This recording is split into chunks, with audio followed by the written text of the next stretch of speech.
नमस्कार साथियों ये हम लोग जो सेशन चला रहे हैं ये इम्पॉर्टेंट क्वेश्चंस का पूरा एक सीरीज चल रहा है। इसमें मैं एक क्वेश्चन से आप लोगों का पूरा डिटेल्स में एक्सप्लेनेशन करूंगा, जिसमें कि आप 5 से 6 क्वेश्चन जो आ सकते हैं एग्जाम में वो आपका तैयार हो जाएगा। आप लोग कॉपी और पेन लेकर ज़रूर बैठिए और इस वीडियो को अंत तक देखिएगा, आपको बहुत ज़्यादा प्रॉफिट होने वाला है।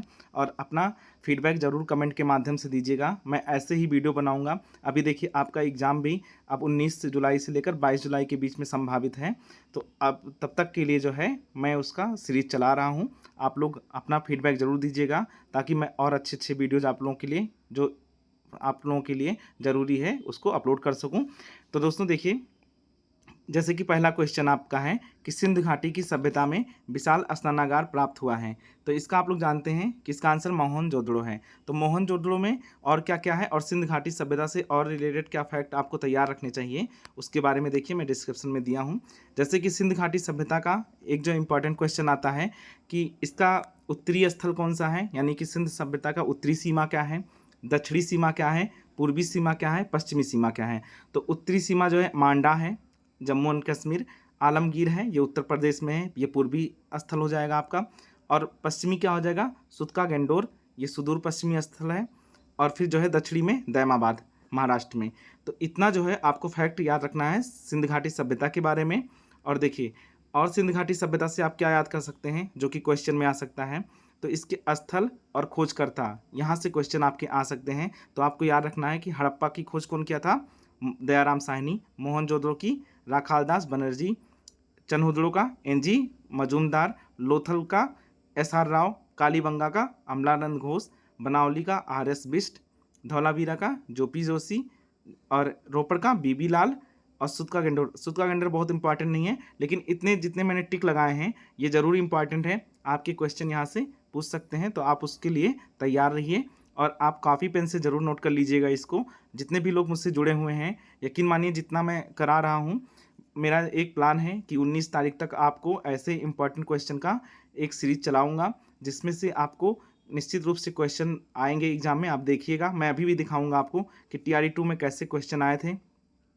मैंने ऐसे ही प्रक्रिया की थी और मेरा जो है 90 एबव गया था नंबर। आप लोगों को भी मैं उतना ही चीज़ें कराऊंगा कि आप भी 90 प्लस लेकर आएँ। आप मेरे साथ जुड़े रहेंगे तो आप लोगों को मैं उतना जो है सोचूंगा कि उतना जो है आपका भी हो जाए और उसी तरह से काम करेंगे। तो देखिए, हड़प्पा सभ्यता के प्रमुख स्थल कौन कौन से हैं। तो देखिए, हड़प्पा में क्या क्या मिला था मेन तो ये 22 अन्नागार याद रखिएगा आप लोग। R37 यूएमएच कब्रिस्तान पूछ सकता है आपकी। श्रमिक आवास पूछता है, ये वाला क्वेश्चन याद रखिएगा। बाकी ये देखिए, रावी नदी के बाएं तट पर है हड़प्पा, ये तो आप जानते हैं। मोहनजोदड़ो का बहुत इंपॉर्टेंट है, इसको देख लीजिएगा। बृहद स्नानागार, विशाल अन्नागार, ये दोनों इंपॉर्टेंट हैं। मुहर पर नाव का चित्र और पशुपति शिव का मुहर, ये बहुत इंपॉर्टेंट है। नर्तकी की कांस्य मूर्ति और पुजारी योगी की मूर्ति। देखिए, नर्तकी की कांस्य मूर्ति, क्वेश्चन एक पूछा था कि हड़प्पा सभ्यता में जो एक नर्तकी मिली थी उसकी मूर्ति किस धातु की थी, तो कांस्य की हो जाएगी, कांस्य मूर्ति। ठीक है, ये वाला भी क्वेश्चन आपको याद रखना है। अभी मैं आगे क्वेश्चन आप लोगों को दिखाऊंगा। लोथल से याद रखिएगा कि लोथल का जो इंपॉर्टेंट है वो गोदी या बंदरगाह है, इतना आपको याद रखना है। युगल समाधान, ये भी याद रखना है। अग्निवेदी, मनके बनाने का कारखाना, ये आपको लोथल से याद रखना है। लोथल कहाँ पर है, गुजरात में है, भोगवा नदी के तट पर है। और फिर जो है आपका आएगा कालीबंगा। देखिए, कुछ लोगों को डाउट रहता है कि हड़प्पा सभ्यता सिंध नदी के किनारे है, लेकिन आपको ध्यान रखना है कि हड़प्पा सभ्यता रावी नदी के किनारे था, मतलब हड़प्पा स्थल जो है रावी नदी के किनारे था। कालीबंगा का क्वेश्चन आता है, हल से जुता हुआ खेत, ये बहुत इंपॉर्टेंट है। अग्निवेदिया या हवन कुंड, ये इंपॉर्टेंट है। और मेसोपोटामिया की बेलनाकार मोहरें। अब एक क्वेश्चन पिछली बार आया था कि कौन सा ऐसा स्थल है जिसका सुदूर पश्चिमी सभ्यता से व्यापारिक संबंध था। तो अब देखिए, मेसोपोटामिया की बेलनाकार मोहरें मिली हैं कालीबंगा में, यानी कि उसका संबंध किससे हो जाएगा, कालीबंगा से। तो आपको ये क्वेश्चन भी ध्यान रखना है। अभी के समय में कौन सा इंपॉर्टेंट है, तो धौलावीरा। धौलावीरा को आप लोग याद रखिएगा क्योंकि धौलावीरा से क्वेश्चन पूछ सकता है। इसको जो है यूनेस्को की धरोहर स्थल में भी शामिल किया गया है, इसलिए भी इम्पॉर्टेंट है ये। तो विशाल जलाशय, उन्नत जल प्रबंधन, क्रीड़ागार यानी कि स्टेडियम, तो ये जो है इतना इंपॉर्टेंट फैक्ट है इसके बारे में, धौलावीरा के बारे में, तो इसको जो है याद रखिएगा आप लोग। ये भी गुजरात में ही है। अब देखिए दूसरा क्वेश्चन फिर हम लोग चलते हैं कि वेदों में सबसे प्राचीन कौन सा है। आप लोगों को पता है कि 4 वेद हैं, कौन कौन से, ऋग्वेद, यजुर्वेद, सामवेद, अथर्ववेद, और सबसे पुराना कौन सा है आपका, ऋग्वेद है। तो इसका ऑप्शन क्या हो जाएगा, उपयुक्त में से कोई नहीं। इसका ऑप्शन आपका क्या हो जाएगा, उपयुक्त में से कोई नहीं। अब डिटेल में एक बार देख लेते हैं। आप लोग नोट्स ऐसे बनाते चलिए और मेरे साथ एग्जाम तक आप लोग रुके रहेंगे तो काफ़ी आपको प्रॉफिट होने वाला है, मैं पूरा कवर कराऊंगा आपका। देखिए 4 वेद के बारे में दिया हुआ है, आपको ध्यान रखना है। ऋग्वेद, ऋग्वेद के बारे में और कौन कौन सा चीज़ याद रखिएगा, पुरोहित के बारे में, होता नाम होता है इसका। ब्राह्मण ग्रंथ तो ऐत्रेय और कौशिकी, आरण्यक, ऐत्रेय और उपनिषद ऐत्रेय कौशिकी। सामवेद के बारे में इसका पुरोहित कौन था, उद्गाता। यजुर्वेद का अथर्व और अथर्ववेद का ब्रह्मा। तो इतना आपको याद रखना है। ब्राह्मण ग्रंथ अथर्ववेद का गोपथ है, ये इंपॉर्टेंट है। यजुर्वेद का सतपथ और तैत्रीय है, और इसका सामवेद का तांडव एंड जैमिनीय है। ये जो है आप याद रखिएगा, आपके इंपॉर्टेंट है। देखिए आगे हम लोग ऋग्वेद के बारे में और कुछ जानकारी ले लेते हैं, क्योंकि यहाँ से आपके क्वेश्चन आते हैं। आप लोग प्रीवियस ईयर पेपर उठाकर देख लीजिए, यहाँ से बहुत क्वेश्चन आए हैं। तो इस वजह से आपको ऐसा तैयारी करना है कि आपका एक क्वेश्चन अगर जो उस पोर्शन से आए हैं तो आपको पूरा जो है क्लियर कर लेना है वहाँ से। देखिए तो हम लोगों को ऋग्वेद के बारे में और कौन कौन सी चीज़ें फैक्ट याद रखनी है उसके बारे में मैं बता दे रहा हूँ। जैसे कि ऋग्वेद का देखिए वैदिक साहित्य में प्राचीनतम ग्रंथ, पहला ही फैक्ट मिल गया आपको, और यही क्वेश्चन भी आया था। देखिए आप लोग सोचते होंगे कि पेपर बहुत टफ रहेगा या मतलब ऐसा घुमा कर क्वेश्चन पूछेगा। अगर आप लोग यकीन मानिए जैसा बताया हूँ मैं अपने स्ट्रेटजी में और पेपर सॉल्व करने के क्रम में जितनी चीज़ें बताया हूँ, अगर उतना आप कर ले गए तो 90 से कम तो आपको कोई नहीं रोक सकता है। मैं खुद किया हूँ तो मैं जान रहा हूँ। आप लोग बहुत अच्छे से इसको कवर करिए, जैसे जैसे बता रहा हूँ वैसे वैसे बनाइए। अभी टाइम है, टाइम और बढ़ गया है। 19 जुलाई से अगर जो पेपर हो रहा है तो यानी कि अभी आपको 1 महीने और मिल गया है एक्स्ट्रा, 40 दिन, तो उसको अच्छे से यूज कर लीजिए।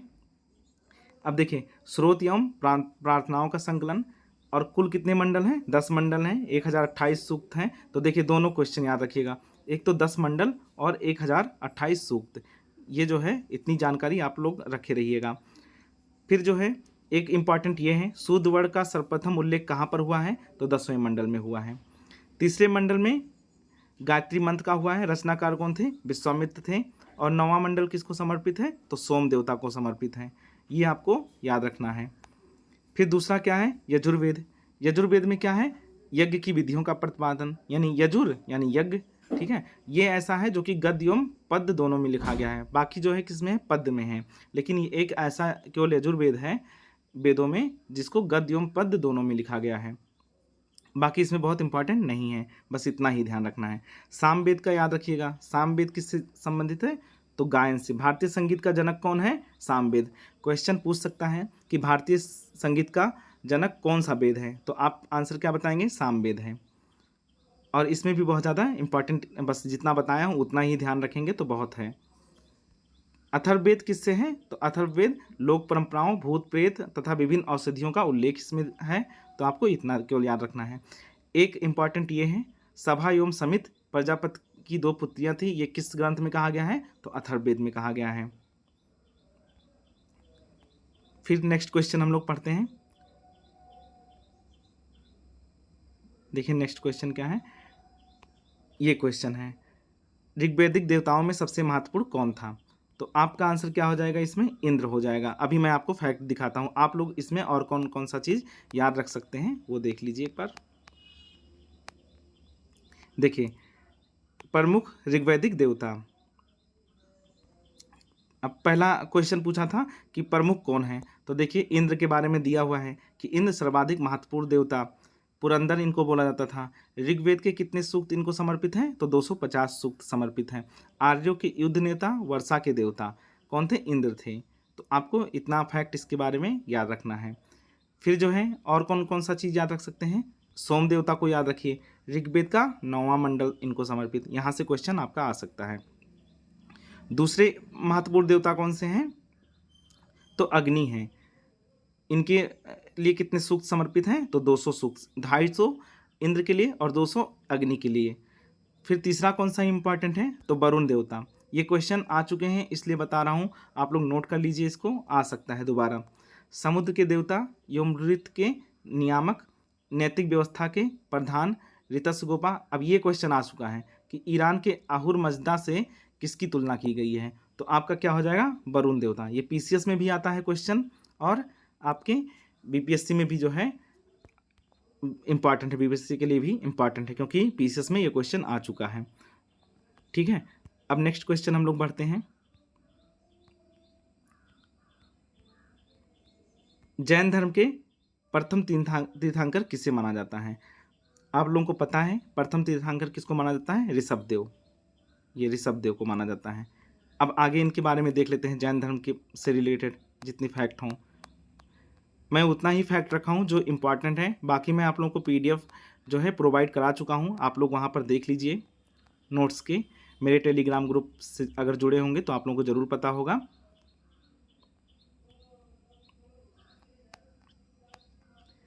देखिए, जैन धर्म के प्रथम तीर्थंकर के बारे में पता है हमको। अब देखना है महावीर स्वामी के बारे में। तो महावीर का स्वामी का जन्म जो है कब हुआ था? 599 ईसा पूर्व में। और जन्म स्थान कहाँ था? कुंडग्राम, वैशाली के। और किस क्षत्रिय कुल के थे? तो ज्ञात्रिक क्षत्रिय कुल के थे। ये इंपॉर्टेंट है, आपको ध्यान रखना है। पुत्री और जो है दामाद कौन थे? जामाली थे। और वास्तविक संस्थापक इन्हीं को माना जाता है, जैन धर्म के वास्तविक संस्थापक इन्हीं को माना जाता है। ज्ञान की प्राप्ति या कैवल्य कहाँ पर हुआ था? रिजपालका नदी के तट पर, साल वृक्ष के नीचे। दोनों फैक्ट याद रखिएगा, नोट कर लीजिए कहीं पर, आपके लिए इंपॉर्टेंट है ये। ज्ञान के प्राप्ति के पश्चात महावीर को क्या कहा गया? केवलिन, अरहत, जिन तथा निर्ग्रंथ। प्रथम उपदेश कहाँ दिए? राजगृह में, ब्राकर नदी के तट पर। देख लीजिए, प्रथम शिष्य कौन था? जमाली, इन्हीं का दामाद था। 4 सिद्धांत जो है इससे पहले आ चुके थे। 5वां सिद्धांत कौन दिया था? ब्रह्मचर्य, जो 5वां सिद्धांत था उसको महावीर स्वामी ने जोड़ा। और बाकी 4 जो है 23वें तीर्थंकर पार्श्वनाथ ने दिया था। तो इतना आपको ध्यान रखना है। पुनर्जन्म एवं कर्मवाद में विश्वास रखते थे। मृत्यु कहाँ हुआ था? तो 527 ईसा पूर्व में राजगृह के निकट पावापुरी में हुआ था। अब देखिए, जैन धर्म के बारे में ये दिया हुआ है। प्रथम तीर्थंकर एवं इसके संस्थापक थे, कौन था? ऋषभदेव। फिर पार्श्वनाथ के बारे में देख लीजिए, ये 23वें तीर्थंकर थे। महावीर स्वामी से जस्ट पहले थे, 23वें थे। महावीर स्वामी 24वें थे। ठीक है, इतना ध्यान रखना है आपको।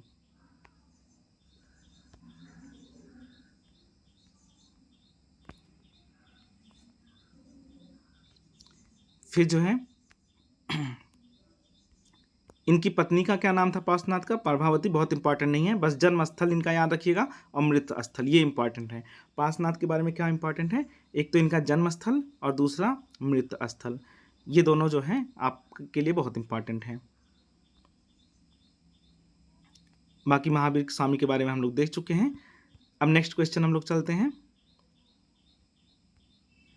मेरे पास संसाधन की थोड़ी कमी है, इसलिए मैं ऐसे ही आप लोगों को पढ़ा पा रहा हूँ, बट कंटेंट के मामले में और जो गाइड कर रहा हूँ वो मान लीजिए आपको कहीं पर नहीं मिलेगा।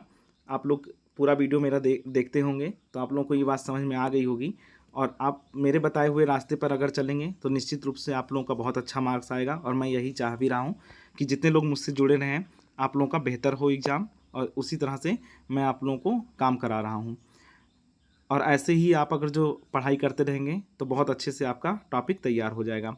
जैसे क्वेश्चन है कि तीसरी बौद्ध सभा कहाँ पर आयोजित की गई है? मैं आप लोगों को बता चुका हूँ, चारों का क्रम याद करने का भी बता चुका हूँ, आप लोगों को शायद याद होगा। तो ये हो जाएगा तीसरी वाला, पाटलिपुत्र हो जाएगा।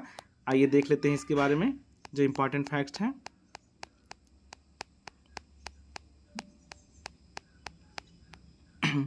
ये बौद्ध संगीतियाँ, ठीक है। अब बौद्ध संगीतियों में हमको कैसे देखना है इसका कि प्रथम कहाँ पर हुआ था? राजगृह, यानी आर, दूसरा बी, तीसरा पी और चौथा के। आर मतलब राजगृह, और इसके जो शासक थे उनका क्या था? अजातशत्रु। और फिर जो है बी मतलब वैशाली, और इसके जो शासक थे वो के। और जो है फिर जो है तृतीय कौन था? अशोक थे। और कहाँ पर हुआ था? पाटलिपुत्र। सॉरी, ये थोड़ा गलत हो गया। आर बी पी के। अगर जो स्थल आपसे पूछा जाएगा, चारों बहुत संगीत दिएगा, तो आप केवल इतना याद रखिए, आर बी पी के। आर का मतलब राजगृह, और बी का मतलब वैशाली, और पी का मतलब पाटलिपुत्र, और के का मतलब कुंडलवन। ऐसे ही आप क्रम में याद रख लीजिए अगर जो आपको नहीं याद होता है। फिर दूसरा कैसे याद कर सकते हैं? शासक अगर पूछ लिया तो आप याद रखिए ए के। ए से हो जाएगा अजातशत्रु, के से हो जाएगा कालाशोक, और फिर ए से हो जाएगा अशोक, और फिर जो है के से हो जाएगा कनिष्क। ठीक है, इतना आपको याद रखना, एक यही चीज़ पूछेगा। मेनली जो आपसे पूछेगा वो स्थल पूछ लेगा और या तो शासक पूछ लेगा। अगर बहुत टफ करना होगा तो उसके लिए अध्यक्ष पूछ सकता है। अध्यक्ष के लिए आप लोग कैसे याद रखिएगा? आप लोग लिख लीजिए, इसको जरूरी है, MSMB। कैसे याद रखना है? MS का मतलब महाकश्यप पहले में थे, दूसरे में कौन थे? सबका मीर या सुबकामी, जो भी समझ रहे हो, और तीसरे में कौन थे? मोगाल पित्तुस। तो इसका नाम याद रखिएगा। और V का मतलब क्या हो गया? वसुमित्र। ये देखिए, वसुमित्र चौथे थे। तो ऐसे ही आपको याद रखना है। तो इतना जो है बहुत संगीतियों के बारे में फैक्ट था, आप लोग इसको याद रखिएगा। नेक्स्ट जो है, नेक्स्ट क्वेश्चन देखते हैं। नेक्स्ट क्वेश्चन जो है हम लोग देख रहे हैं, मेगास्थनीज किसके शासनकाल में भारत आया था? तो आप लोगों को पता है मेगास्थनीज किसके शासनकाल में भारत आया था? चंद्रगुप्त मौर्य के काल में। तो इसका आंसर आप लोग देख लिए हैं। अब इसके बारे में एक फैक्ट और बता दे रहा हूँ, नोट कर लीजिए इसको। देखिए, चंद्रगुप्त मौर्य और सेल्यूकस का युद्ध हुआ था 305 ईस्वी में, ऐसा इतिहासकार मानते हैं। और परिणाम क्या हुआ था? चंद्रगुप्त मौर्य विजयी हुआ था। और विजय का प्रभाव क्या हुआ कि सेल्यूकस ने अपनी पुत्री हेलेना का विवाह चंद्रगुप्त मौर्य से किया। यानी कि प्रथम जो विदेशी शादी हुआ था वो चंद्रगुप्त मौर्य का हुआ था, ऐसा माना जाता है। फिर जो है इतना क्षेत्र जो है चंद्रगुप्त को मिले थे। इंपॉर्टेंट क्या है आपका? ये मेगास्थनीज जो है राजदूत बनकर मौर्य दरबार में आया। मेगास्थनीज ने किस ग्रंथ की रचना की थी? तो आप लोगों को पता होना चाहिए, इंडिका की। और उसने इंडिका में ही नगर प्रशासन, मौर्य साम्राज्य के नगर प्रशासन के बारे में बताया है। आपको इतना ध्यान रखना है। फिर नेक्स्ट क्वेश्चन हम लोग चलते हैं। हर्षवर्धन ने किस शताब्दी में शासन किया था? तो हर्षवर्धन आप लोग जानते हैं 606 ईस्वी में शासनकाल अपना प्रारंभ किए थे। तो 7वीं शताब्दी हो जाएगा। आप अगर जो आप लोग शताब्दी नहीं समझते होंगे तो मैसेज जरूर करिएगा, लेकिन वैसे समझते होंगे शताब्दी किसे कहते हैं। तो 606 ईस्वी में शासन शुरू किया था, इसलिए इसको माना जाता है 7वीं शताब्दी में। ऑप्शन में कोई ऐसा है नहीं, इसलिए हम लोग क्या मानेंगे इसको? उपयुक्त में से कोई नहीं। हर्षवर्धन के बारे में डिटेल से आप लोग एक बार ज़रूर देख लीजिएगा। मैं देख रहा हूँ, अगर मेरे में होगा तो बता दूंगा। हर्षवर्धन के बारे में ये देखिए, ये इंपॉर्टेंट है। शासनकाल की विस्तृत सूचना कौन दिया था? दरबारी कवि बाणभट्ट जो है दिए थे। हर्षचरित इनका नाम था, जो जिस चीज़ की रचना किए थे बाणभट्ट। और कल्हड़कृत, राजतरंगड़ी दोनों इंपॉर्टेंट हैं। फिर जो है राजधानी थानेश्वर से कन्नौज स्थानांतरित किया था। क्वेश्चन पूछता है कि हर्ष ने अपनी राजधानी कहाँ स्थानांतरित की थी? तो थानेश्वर से कन्नौज स्थानांतरित की थी। फिर इससे क्या इंपॉर्टेंट है? प्रयाग में महामोक्ष परिषद का गठन आयोजन हुआ था। ये क्वेश्चन आपसे पूछता है, इंपॉर्टेंट है, नोट कर लीजिए इसको। फिर नेक्स्ट क्वेश्चन देखते हैं हम लोग। चोल काल की सबसे प्रमुख विशेषता थी। देखिए, चोल काल से जरूर क्वेश्चन आता है, आप लोग इसको तैयार कर लीजिए क्योंकि यहाँ से आपके क्वेश्चन जरूर मिलेंगे। तो चोल काल से देख लेते हैं। सबसे इंपॉर्टेंट क्या था चोल काल में? स्थानीय शासन, स्वशासन, ये इंपॉर्टेंट था। स्थानीय स्वशासन का मतलब समझते हैं। देखिए, ऑप्शन में विकेंद्रीकरण भी आ सकता है, तो आप लोग उसको भी सही कर दीजिएगा। मतलब स्थानीय शासन का मतलब होता है कि राज्य स्तर पर सिर्फ नहीं, बल्कि छोटे छोटे ग्राम पे जो चीज़ें डिपेंड कर दिया जाता है वो ज़्यादा इंपॉर्टेंट होता है, क्योंकि माना जाता है कि स्थानीय शासन अगर जो बेहतर रहेगा तो उस राज्य का विकास होगा। तो देखिए, इसके बारे में क्या क्या इंपॉर्टेंट हो सकता है। चोल साम्राज्य के बारे में देखिए, कैसे जो है ऊपर से गांव तक का हायरार्की बना हुआ है। चोल साम्राज्य, सबसे ऊपर साम्राज्य होता था, फिर प्रांत यानी मंडलम बोलते थे उसको, फिर कोट्टम या वलनाडु बोलते थे, यानी कि समझ लीजिए ये एक भारत हो गया, ये कोई स्टेट हो गया, फिर जो है स्टेट के बाद मंडल आ जाता है, फिर जो है जिला आ जाता है, और फिर जो है ग्राम आ जाता है, ऐसे समझ लीजिए। उर क्वेश्चन पूछ लेगा कि उर किससे संबंधित है, उर किसे कहते हैं, तो ग्राम सभा को बोलते हैं, ध्यान रखिएगा। फिर समिति और कार्य, देखिए ये इंपॉर्टेंट है कि चोल कला में कुछ समितियां थी और उन्हीं पर प्रशासन का कार्यभार सौंपा गया था, तो वारियम बोला जाता था। वारियम गांव की देखरेख करने वाली एक कार्यकारिणी समिति थी। टोट्टवारियम उद्यान प्रशासन का कार्य देखती थी। संवत्सर वारियम वार्षिक समिति थी। एरवारियम क्या था, तालाब समिति थी। और पोनवारियम स्वर्ण समिति थी। तो इतना जो है आप लोग ध्यान रखिएगा, नोट कर लीजिए कहीं पर। फिर नेक्स्ट क्वेश्चन देखते हैं। मोहम्मद गोरी और पृथ्वीराज चौहान के मध्य तराइन का द्वितीय युद्ध किस वर्ष हुआ था? तो देखिए तराइन का द्वितीय युद्ध जो है 1192 ईस्वी में हुआ था। प्रथम कब हुआ था? 1191 में हुआ था। प्रथम युद्ध 1191 में हुआ था, द्वितीय कब हुआ था? 1192 ईस्वी में। अब मोहम्मद गोरी से और क्या क्या रिलेटेड हो सकता है, क्या क्वेश्चन आ सकता है, उसको मैं एक बार बता दे रहा हूँ, आप लोग देख लीजिए इसको।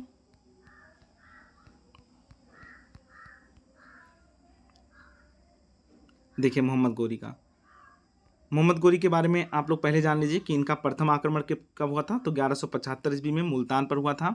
फिर दूसरा 1178 ईस्वी में गुजरात पर हुआ था। ये देखिए मोहम्मद गोरी की भारत में प्रथम पराजय इसी को माना जाता है। और कौन हराया था? भीमसेकंड ने। ये जो है याद रखिएगा,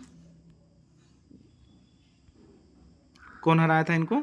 तो भीमसेकंड ने हराया था। फिर मोहम्मद गोरी का तराइन का प्रथम युद्ध कब हुआ था? 1191 ईस्वी में। मोहम्मद गोरी बनाम पृथ्वीराज चौहान, ये जो है आप ध्यान रखिए। और 1192 ईस्वी में क्या हुआ था? तो तराइन का द्वितीय युद्ध हुआ था, मोहम्मद गोरी बनाम पृथ्वीराज चौहान, और इसमें पृथ्वीराज चौहान परास्त हो जाता है।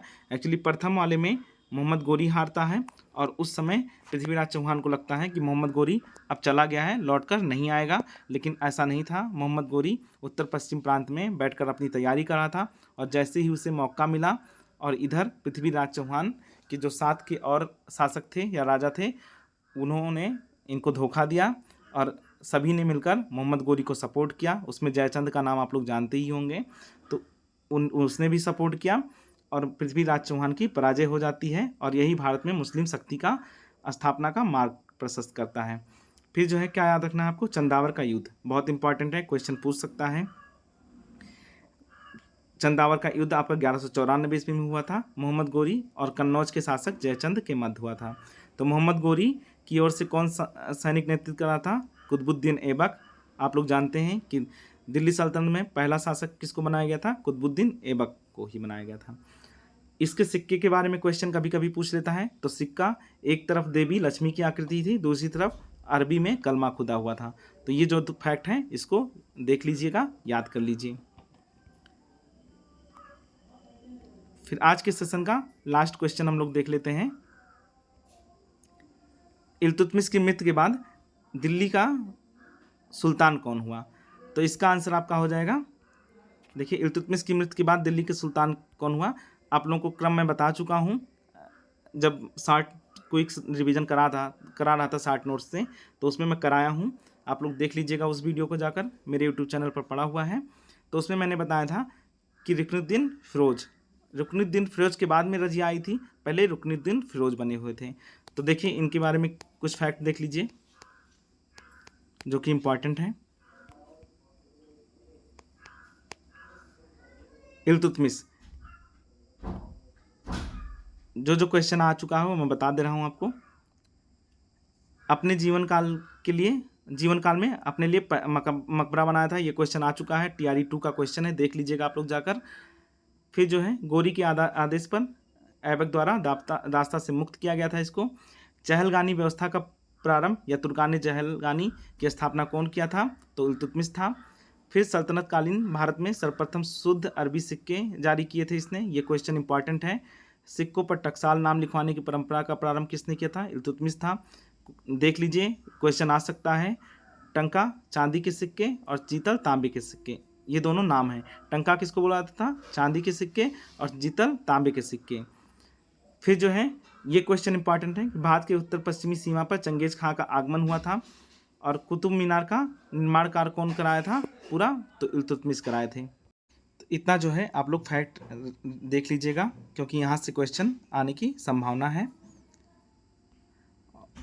और फिर जो है हम लोग देखिए जो अभी क्वेश्चन पढ़े हैं उसमें से देखिए, किस हड़प्पा स्थल से लकड़ी को कुरेद कर नाली बनाने का साँच मिलता है? तो कालीबंगा हो जाएगा आपका आंसर, अभी मैं बता चुका हूँ। 1826 में सर्वप्रथम हड़प्पा के संबंध में किसने उल्लेख किया था? तो चार्ल्स मैसन थे। ये आपको एनसीईआरटी में मिलेगा, 12th वाली एनसीईआरटी में मिल जाएगा हड़प्पा वाले उसमें। किस मौर्य शासक को सैंड्रोकोटस के रूप में संबोधित किया था? चंद्रगुप्त मौर्य, मैं पढ़ा चुका हूँ, पहले ही बता चुका हूँ। किस वर्ष इल्तुतमिश को बगदाद के खलीफा द्वारा मान्यता प्राप्त हुई थी? तो इल्तुतमिश का देखिए क्वेश्चन आ चुका है और इसको भी मैं बता चुका हूँ पहले ही। दिल्ली के किस सुल्तान ने अपने जीवन काल में ही अपना मकबरा बनवा लिया था? तो अभी हम लोग पढ़े हैं इसको, इल्तुतमिश। तो दोस्तों इतना चीज़ था, और ऐसे ही आपको क्वेश्चन सॉल्व करने हैं और उसका एक नोट्स बना लेना है प्रॉपर।